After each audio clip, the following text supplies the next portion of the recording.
Hi Mark, I'm Lily and my Chinese name is Lipi.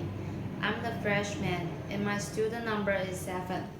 The title of the speech is What Makes Life Worth Living in the Face of Death, and the speaker of the speech is Lucy Kalanithi.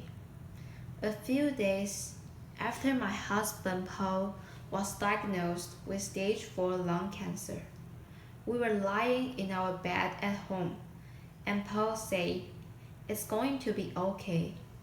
And I remember answering back, "Yes, we just don't know what okay means yet." Paul and I had met as first year medical students at Yale. He was smart and kind and super funny. He used to keep a gorilla suit in the trunk of his car, and he said, "It's for emergencies only." Laughter. I fell in love with Paul as I watched the care he took with his patients.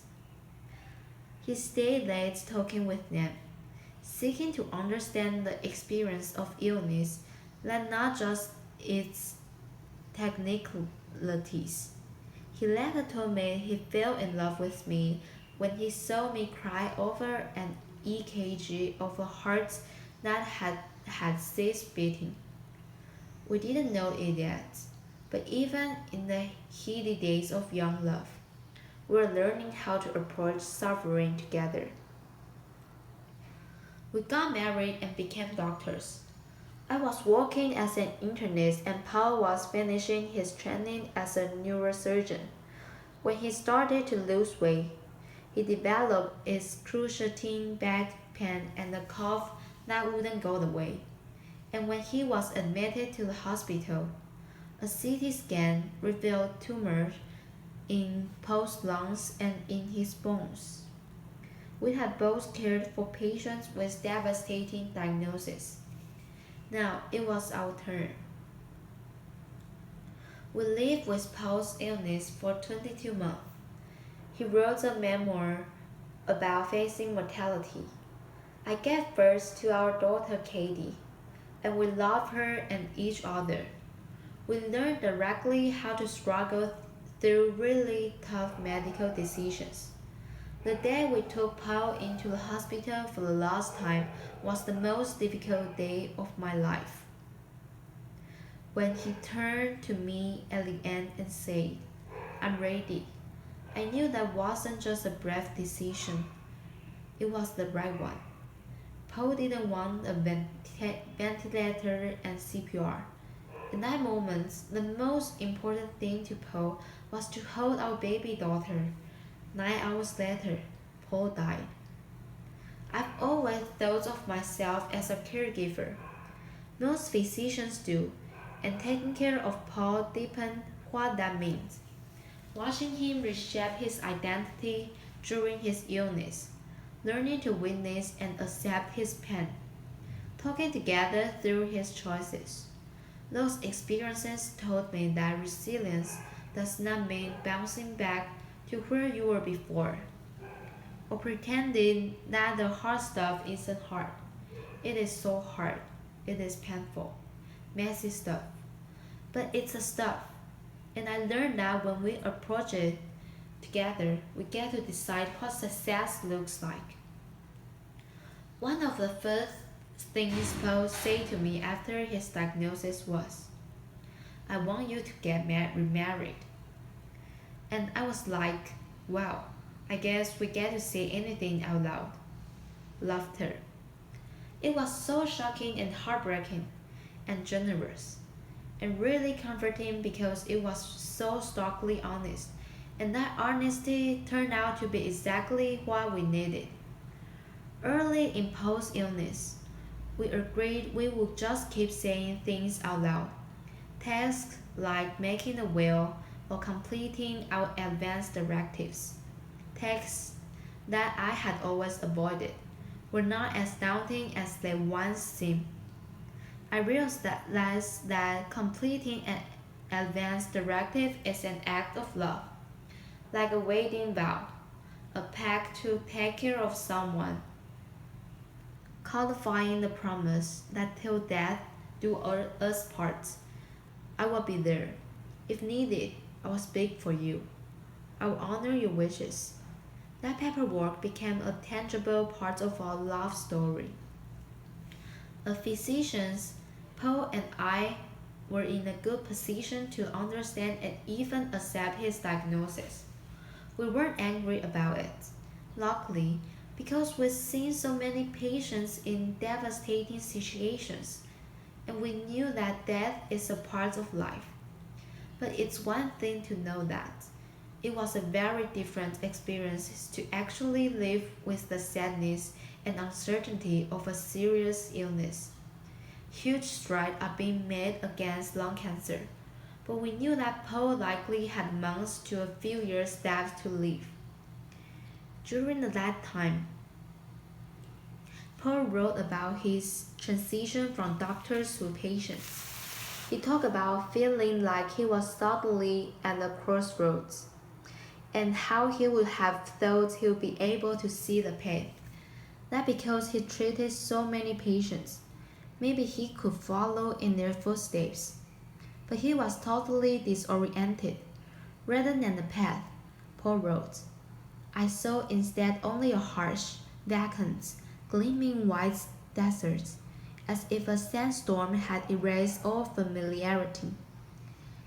I had to face my mortality and try to understand what made my life worth living, and I needed my oncologist's help to do so. The clinicians taking care of Paul gave me an even deeper appreciation for my colleagues in healthcare. We have a tough job. We're responsible for helping patients having clarity around their prognosis and their treatment options. And that's never easy, because it's especially tough when you're dealing with potentially terminal illnesses like cancer. Some people don't want to know how long they have left, others do. Either way, we never have those answers. Sometimes we substitute hope by emphasizing the best case scenario. In a survey of physicians, 55% said they painted a rosier picture than an honest opinion when describing the patient's prognosis. It's an instinct born out of kindness, but researchers have found that when people better understand the possible outcomes of the illness, they have less anxiety, greater ability to plan, and less trauma for their families. Families can struggle with those conversations, but for us, we also found that information immensely helpful with big decisions. Most notably, whether to have a baby. Months to a few years means Pearl was not likely to see her grow up, but he had a good chance of being there for her birth and for the beginning of her life. I remember asking Paul if he thought having to say goodbye to the child would make dying even more painful, and his answer astounded me. He said, wouldn't it be great if it did? And we did it. And not in order to spite cancer, but because we were learning that living fully means accepting sufferings. Paul's oncologist tailored his chemo so we could continue working as a neurosurgeon, which initially we thought was totally impossible. When the cancer advanced and Paul shifted from surgery to writing, his palliative care doctor prescribed a stimulant medication so he could be more focused. They asked Paul about his priorities and his worries. They asked him what trade-offs he was willing to make. Those conversations are the best way to ensure that your healthcare matches your values. Paul joked that it's not like that birds and bees talk you have with your parents, where you all get it over with as quickly as possible, and then pretend it never happened. You revisit the conversation and things change. You keep saying things out loud. I'm forever grateful because post-clinicians feel that their job wasn't to try to give us answers they didn't have, or only to try to fix things for us, but to console Paul through painful choices. When his body was failing, but his will to live wasn't. Later, after Paul died, I received 1,000 bouquets of flowers, but I sent just one to Paul's oncologist because she supported his goals and she helped him weigh his choices. He knew that living means more than just staying alive. A few weeks ago, a patient came into my clinic, a woman dealing with a serious chronic disease. And while we were talking about his life and her health care, she said, I love my palliative care team. They told me that it's okay to say no. Yeah, I thought of course it is. But many patients don't feel that. Compassion and Choices did a study where they asked people about their healthcare preferences, and a lot of people started their answer with the words, well, if I had a choice.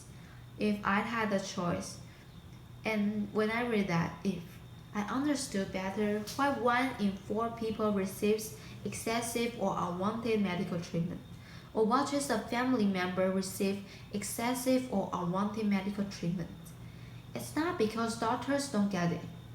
We do. We understand the real psychological consequences on patients and their families. The thing is, we deal with them too.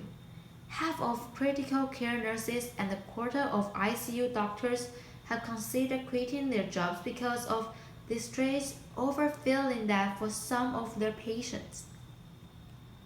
They've provided care that didn't fit with the person's values. But doctors can make sure your wishes are respected until they know what they are. Would you want to be on life support if it offered any change or longer life? Are you most worried about the quality of lifetime rather than quantity? Both of those choices are thoughtful and brave, but for all of us, it's our choice. That's true at the end of life and for medical care throughout our lives. If you're pregnant, do you want genetic screening? Is a knee replacement right or not? Do you want to do dialysis in a clinic or at home? The answer is, it depends. What medical care will help you live the way you want to? I hope you remember that question the next time you face a decision in your healthcare. Remember that you always have a choice, and it is okay to say no to a treatment that's not right for you. There's a poem by W.H. Merwin. It's just 2 sentences long. That captures how I feel now. Your absence has gone through me like threads through the needles. Everything I do is stitched with its color. For me, that poem evokes my love for Paul and the new fortitude that came from loving and losing him. When Paul said, it's going to be okay, that didn't mean that we could cure his illness. Instead, we learned to accept both joy and sadness at the same time, to uncover beauty and purpose both despite and because we are all born and we all die. And for all the sadness and sleepless night, it turns out that there is joy. I leave flowers on Paul's grave and watch our 2-year-old run around the grass. I build bonfires on the beach and watch the sunsets with our friends. Exercise and mindfulness meditation have helped a lot, and someday I hope I do get remarried. Most importantly, I get to watch our daughter grow. I've thought a lot about what I'm going to say to her when she's older. Katie, engaging in the full range of experience, Living and dying, love and loss, is what we get to do. Being human doesn't happen despite suffering. It happens within it. When we approach suffering together, when we choose not to hide from it, our lives don't diminish, they expand. I've learned that cancer isn't always a battle, or if it is, maybe it's a fight for something different than we thought. Our job isn't to fight fate, but to help each other through. Not as soldiers, but as shepherds. That's how we make it okay, even when it's not. By saying it out loud, by helping each other through, and the guerrilla suits never hurts either. Thank you. Applause.